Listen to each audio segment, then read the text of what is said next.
नेहरू की मौजूदगी में 1 लाख के करीब बंगाली बोलने वाले भारत के मुसलमानों को उस वक्त के ईस्ट पाकिस्तान यानी मौजूदा बांग्लादेश में ढकेल दिया गया। आज नरेंद्र मोदी वही पॉलिसी को लेकर चल रहे हैं, जो दिखता मुसलमान बांग्लादेशी बोल दो उसको। 19 साल हाईकोर्ट ने कहा ये तमाम 11 लोग बेकसूर हैं। मरने वालों के परिवार को नहीं मालूम कि किसने मेरे भाई बेटे को मारा। जिसको जेल में डाला गया उनके परिवार को नहीं मालूम मेरे बेटे को क्यों जेल में रखा गया। आज तुम धूलिया में अपने उम्मीदवार उतार कर बड़ा समझ रहे हो कि नहीं नहीं हम कांग्रेस पार्टी है। अरे चुल्लू भर पानी में डूब मरो तुम लोग। मेरे भाई याद रखो, अगर तुम्हारे नुमाइंदे नहीं रहेंगे तो आप और हम नाइंसाफी के खिलाफ आवाज नहीं उठा सकेंगे। श्रीनगर में हजरत बल है जहां पर रसूलुल्लाह सल्लल्लाहु अलैहि वसल्लम का मुँह मुबारक बाल मुबारक है।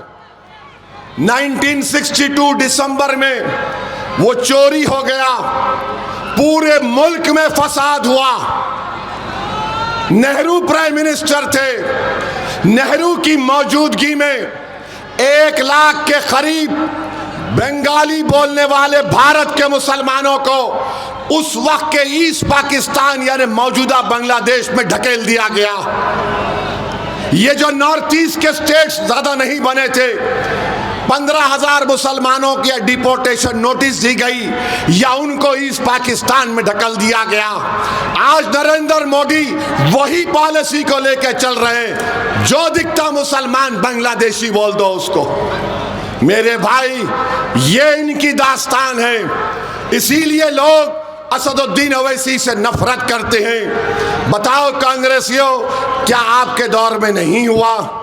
आज तुम धूलिया में अपने उम्मीदवार उतार कर बड़ा समझ रहे हो कि नहीं नहीं हम कांग्रेस पार्टी है। अरे चुल्लू भर पानी में डूब मरो तुम लोग। मुंबई शहर में ट्रेन का ब्लास्ट हुआ, 185 लोग मारे गए भारत के नागरिक, 11 मुसलमानों को पकड़ा गया, 19 साल जेल में थे वो लोग। सोचो 19 साल।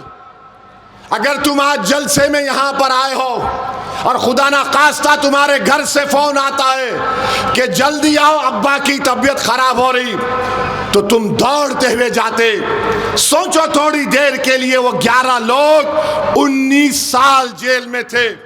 कौन था महाराष्ट्र का चीफ मिनिस्टर? किसकी पार्टी सरकार में थी? कांग्रेस पार्टी थी। 19 साल हाईकोर्ट ने कहा ये तमाम 11 लोग बेकसूर हैं। मरने वालों के परिवार को नहीं मालूम कि किसने मेरे भाई बेटे को मारा। जिसको जेल में डाला गया उनके परिवार को नहीं मालूम मेरे बेटे को क्यों जेल में रखा गया। उसमें से एक अंसारी था, उसमें से एक अंसारी था जो जेल में ही मर गया। उसको यह खुशखबरी नहीं मिली कि उसको कोर्ट ने बरी कर दिया। सुनो अंसारी भाइयों, ये सच्चाई को बयान कर रहा हूं मैं तुम्हारे सामने। और फिर दारुस्सलाम को मेरे पास मिलने एक शख्स आए थे जो 19 साल जेल में थे। उन्होंने लाकर अपनी बेटी को मिलाया और कहा कि ओवैसी भाई, ये मेरी बच्ची मेरी बीवी के गोद में थी जब मैं जेल को चला गया। आज मैं बाहर निकला तो मेरी बच्ची जवान हो गई। ये इनके कारनामे हैं, ये इनकी हकीकत है। मालेगांव में बम ब्लास्ट हुआ, 2 बम ब्लास्ट हुए। मरने वाले पूछ रहे हैं कि किसने मारा।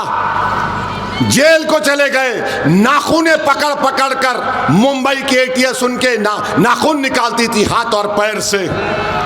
मेरे भाई याद रखो, अगर तुम्हारे नुमाइंदे नहीं रहेंगे तो आप आप और हम नाइंसाफ़ी के खिलाफ आवाज़ नहीं उठा सकेंगे। नाइंसाफ़ी के खिलाफ आवाज़ उठाने के लिए भारत का संविधान आपको इस बात की इजाज़त देता है कि आप अपने वोट से अपने पसंद के उम्मीदवारों को कामयाब करिए।